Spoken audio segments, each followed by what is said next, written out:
Entre les thés minceurs, les programmes de régime drastique, les régimes cétogènes, entre les programmes de sport intensif, vous êtes vraiment de ceux qui se demandent qu'est-ce qui marche finalement pour pouvoir perdre du gras, pour pouvoir perdre du poids de façon efficace et tenir sur la durée. Vous avez vraiment tout essayé et vous vous demandez, mais qu'est-ce qui marche? Dans cette vidéo, justement, je vous donne 3 astuces pour pouvoir perdre, brûler vraiment du gras de façon efficace, mais surtout tenir sur la durée. La troisième astuce va vraiment vous surprendre. Donc, restez jusqu'à la fin. Nous nous retrouvons tout de suite.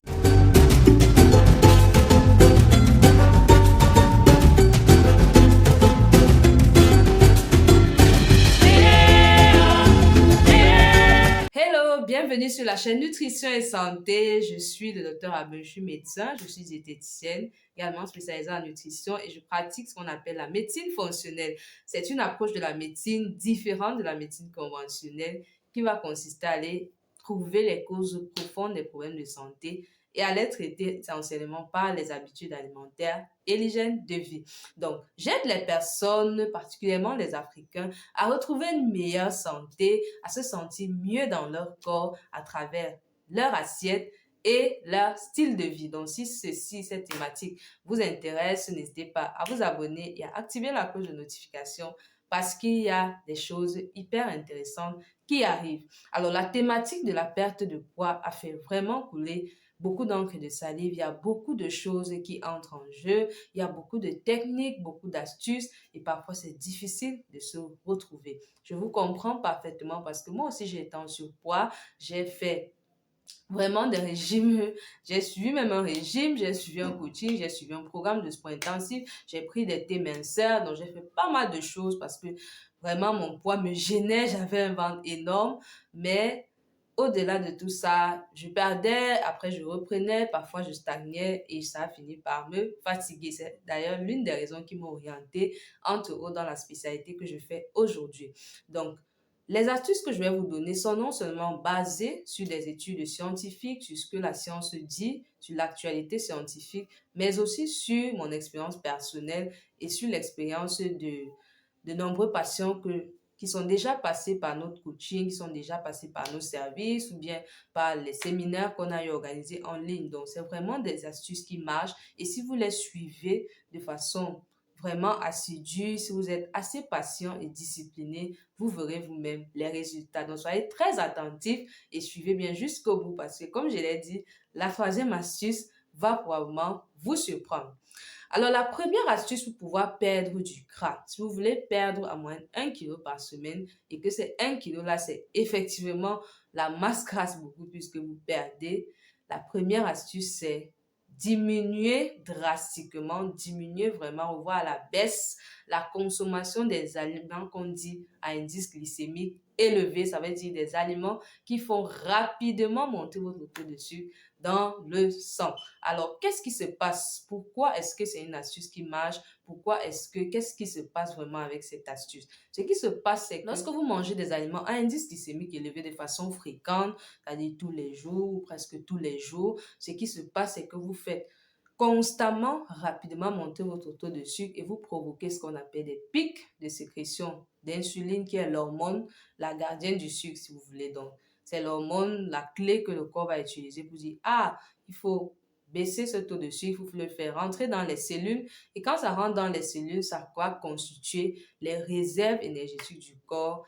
Et la principale réserve du corps, c'est le gras. Donc, plus vous mangez ces aliments-là, plus vous allez donc stocker du gras. Moins vous allez manger ces aliments, moins vous allez stocker et plus vous allez perdre du poids. Donc, voilà pourquoi ça marche, parce que vous touchez vraiment une des clés principales dans le stockage du gras. Alors, c'est beaucoup plus complexe que ça sur le plan physiologique parce qu'il y a beaucoup d'éléments. Ce n'est pas, voilà, du tic au tac comme ça, mais retenez-le de façon vraiment simple, de façon schématique. Plus vous mangez des aliments à indice glycémique élevé, plus vous allez fabriquer du gras à partir de l'insuline. Alors, quels sont ces aliments? Quels sont ces aliments à indice glycémique élevé sur le plan pratique pour que vous puissiez mieux les reconnaître? Alors, si je parle de sucreries, de pâtisseries, voilà, du sucre, vous allez dire oui, oui, c'est vrai, c'est un aliment à indice glycémique élevé. Mais si je vous parle du miel, ah oui, le miel est certes naturel, mais c'est un indice glycémique assez élevé, surtout quand vous prenez de grandes quantités. Si je vous parle du pain blanc, du riz blanc, des pâtes, vous allez dire, ah, mais est-ce que c'est pas sucré? Mais si, ça fait partie justement des aliments à indice glycémique élevé, voire très élevé. La pomme de terre aussi, la fameuse pomme de terre, ah oui, la pomme de terre fait partie des aliments à indice glycémique élevé. Si vous voulez vraiment voir des résultats sur votre masse grasse, sur la perte de poids, si vous voulez perdre à moins d'1 kg par semaine, commencez par réduire la fréquence des aliments que je viens de citer. Un élément important, je ne peux ne pas parler de cet aspect parce que j'aide d'abord les Africains, c'est les compléments. Il faut savoir que tous les compléments ne se valent pas, mais aussi, surtout la quantité de compléments va jouer sur la rapidité avec laquelle votre taux de sucre va monter. Très souvent, le problème dans nos assiettes en Afrique, c'est que le complément prend les 3/4 de l'assiette parce que c'est ça qui rassasie, parce que c'est ça qui est moins cher. Mais malheureusement, quand vous voulez perdre du poids, c'est pas une bonne idée parce que vous allez apporter beaucoup d'amidon et l'amidon, quand il est transformé, ça devient du sucre et voilà, malheureusement, vous allez plutôt vous retrouver en train de stocker. Donc, faites attention aussi à la quantité de compléments parce que ça aura le même effet pratiquement.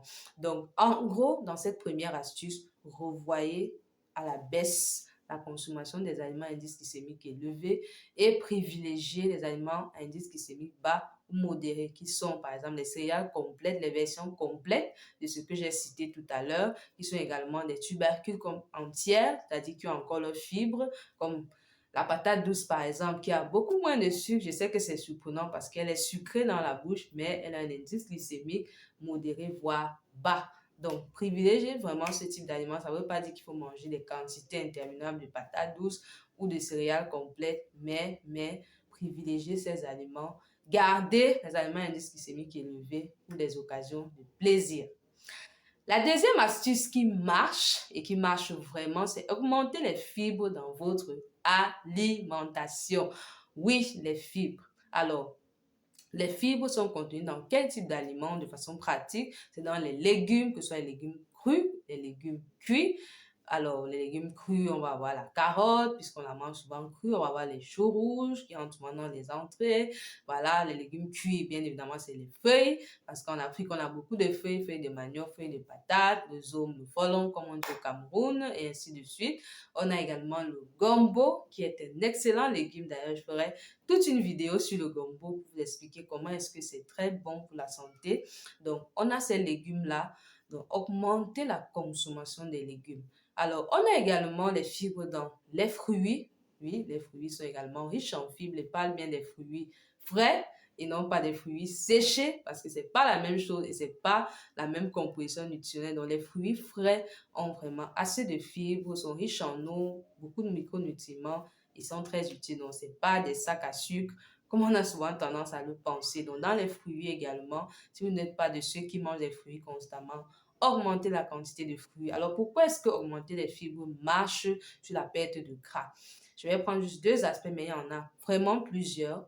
La première chose, c'est que les fibres sont des prébiotiques, c'est-à-dire des aliments qui vont nourrir votre microbiote. Alors, les fibres sont une classe de glucides qui ne sont pas digérés par notre corps en lui-même, mais qui vont justement être digérés et utilisés par le microbiote intestinal. Alors, dans une vidéo, la précédente vidéo, nous avons vraiment parlé du microbiote, encore davantage en parler. Donc, ce sont simplement des microbes, des bonnes bactéries surtout. Il y a des virus, des champignons et ainsi de suite. Mais c'est surtout des bactéries qui nous aident à bien fonctionner. Donc, plus votre microbiote est bien équilibré, c'est-à-dire il y a beaucoup plus de gentils, il y a beaucoup plus certaines espèces qui sont là vraiment pour favoriser un bon fonctionnement du corps, plus aussi vous aurez tendance à perdre du gras. Donc, justement, manger les fibres va vous aider à nourrir ce microbiote. Et plus il sera nourri, plus il sera équilibré, plus vous allez perdre du gras. Donc, l'autre élément dans les fibres, c'est que ça augmente la satiété. Et c'est très important d'avoir une bonne satiété. Pourquoi? Non seulement ça va, au-delà de vous aider à diminuer les quantités pour ceux qui aiment bien les calories et voilà, l'énergie, oui, c'est vrai, c'est important de ne pas prendre une surcharge de calories. Donc, ça va vraiment vous aider à réduire les quantités, mais surtout, ça va vous éviter ce qu'on appelle les fringales, c'est-à-dire que cette envie que vous avez après un repas, 2 heures après, vous voulez manger un truc sucré, vous voulez encore grignoter parce que vous n'avez pas une bonne satiété. Et c'est malheureusement ce qui se passe lorsqu'on mange des plats sans fibres. Donc, très important, augmenter les légumes, manger plus de légumes. Alors, 5 fruits et légumes par jour, non. C'est plutôt l'inverse, 5 légumes et fruits, c'est-à-dire 4 légumes et un fruit. Pourquoi? Parce que les fruits, ça a des fibres, c'est vrai, mais ça a aussi des glucides. Donc, quand vous êtes dans une optique perte de poids et même bonne santé, vous mangez plus de légumes et vous mangez assez de fruits, mais pas aussi des quantités astronomiques. Donc, mangez suffisamment de fruits et légumes. La troisième et dernière astuce qui va peut-être vous surprendre, c'est adopter les bons comportements alimentaires à l'instar de la bonne mastication et de la bonne hydratation. Oui, ça a l'air bizarre. Oui, parle-nous des aliments, docteur, parle-nous des aliments, parle-nous du sport et ainsi de suite. Je parlerai de l'activité physique dans une autre vidéo parce que c'est très utile dans la perte de poids. Peut-être pas seulement sous l'angle énergétique, comme on a souvent vu, mais c'est vraiment utile dans la perte de poids. Aujourd'hui, je veux vraiment insister dessus parce que c'est des choses qu'on néglige, qui ont l'air banales, mais qui sont très utiles lorsque vous voulez perdre du gras à long terme. Alors, pourquoi la bonne mastication? Et c'est quoi d'ailleurs la bonne mastication? Les études ont montré que voilà, on mâche, on a les bons effets de la mastication, on a une bonne mastication lorsqu'on mange pendant à peu près 20 minutes, au moins 20 minutes, lorsque notre repas prend 20 minutes, bien sûr, ça dépendamment de la quantité, mais au moins 20 minutes. Or, aujourd'hui, vous êtes d'accord avec moi qu'on est tellement occupé et tellement pressé que ça nous prend parfois moins de 10 minutes. Donc, pourquoi c'est important? Parce que il y a une hormone qui va particulièrement être intéressée par notre mastication, c'est la leptine. La leptine, entre autres, parce qu'elle a plusieurs rôles, mais entre autres, son rôle, c'est de nous dire, attention, tu es déjà rassasié, c'est OK. Son rôle, c'est de nous conduire vers une bonne satiété, qui va nous aider à ne pas prendre trop, voilà, trop d'aliments et aussi à ne pas avoir ces fringales. Mais le problème, c'est que lorsqu'on va manger, voilà, de façon très rapide, la leptine, elle agit à partir de 20 minutes par là. Nous, on va manger après 10 minutes. Donc, on ne va pas avoir le temps d'avoir ces signaux de la satiété. Donc, ça fait qu'on va manger encore et encore et encore pour pouvoir se sentir rassasié. Donc, bien mâcher va vous aider à bénéficier de ces effets, cet effet-là de la leptine et de plein d'autres effets dont on parlera peut-être dans une prochaine vidéo pour vous aider à perdre du poids. Alors, la bonne hydratation, pourquoi ça marche sur le long terme? Parce que l'un des nœuds, l'un des éléments, rappelez-vous, l'obésité, ou le surpoids, les problèmes de gras, ce sont des problèmes qui sont multifactoriels. Il n'y a pas un seul élément à lui seul. Il y a plusieurs éléments qui entrent en jeu. L'un des éléments, c'est ce qu'on appelle l'inflammation chronique, qui est liée au fait que notre corps n'arrive pas à bien évacuer les toxines. Or, l'élément que le corps utilise pour bien évacuer les toxines, que ce soit par le système digestif, par les reins et ainsi de suite, c'est l'eau. L'eau entre vraiment dans tous ces processus. L'eau aide à bien évacuer les toxines par les selles, par les urines et même entre dans le processus de détoxification du foie. Donc, nous avons vraiment besoin d'être bien hydratés pour limiter cette inflammation.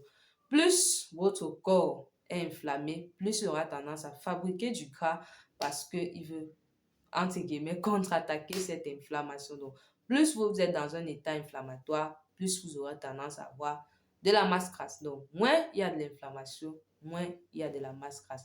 Donc, voilà en gros des astuces efficaces qui vont marcher sur le long terme, qui vont vraiment marcher de façon durable et qui vont vous aider à pouvoir donc perdre du gras. Commencez à appliquer ces astuces dès aujourd'hui et n'hésitez pas à me dire en commentaire ce que vous en pensez, quelle est votre expérience à propos. Nous allons nous retrouver encore pour d'autres astuces, perte de gras, brûler du gras du ventre même et même d'autres sujets tout aussi intéressants. D'ici là, portez-vous bien et à très bientôt.